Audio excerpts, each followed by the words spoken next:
Okay, today's question from one of our listeners is, what's your advice to a church leader who's looking to reignite the fire? After years of working and giving it all in ministry, long hours, small paycheck, worshiping where we work, any words of wisdom to help get back the fire of ministry and service? That is a one deep question for today. It is. That's a big question, a great question. And I know it's one that a lot of our listeners struggle with. All those that work in the church, you go through ups and downs, highs and lows. You have great times, but then there's also a lot of hard times, just like the life of a Christian. We don't always get the good feelings.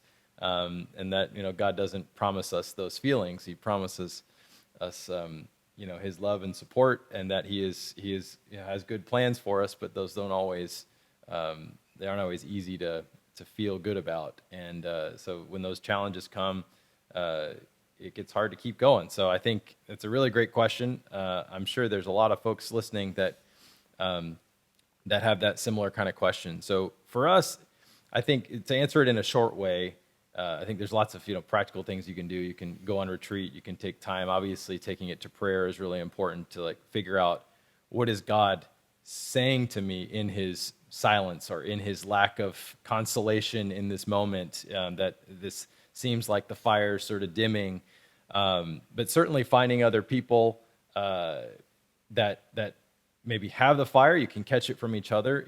So being around a good community of other leaders in the church.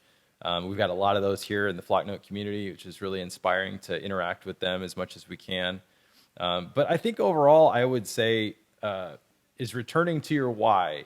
So take some time to figure out, why am I doing what I'm doing? Because it could be a way of God asking you to revisit that kind of question, and to say, let's take stock of where you're at in your life. Maybe He's calling you to something slightly different, or to renew some sort of promise or direction that you've had in the past but lost in your ministry. And so taking that time to really think about your why am I doing this? What am I trying to achieve? What is God doing in my life?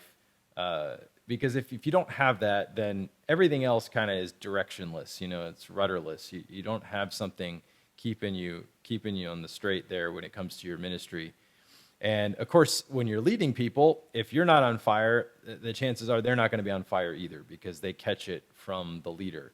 And so it's really important that you do revisit that. Again, it doesn't mean you're going to always feel that way, but it's important you understand that as you're leading people, because you're the one they're going to catch it from, and they're not going to be any more excited than you probably are. So that's a good question to ask, and I think hopefully that helps a little bit in regaining some of that and helping God tell you what to do next.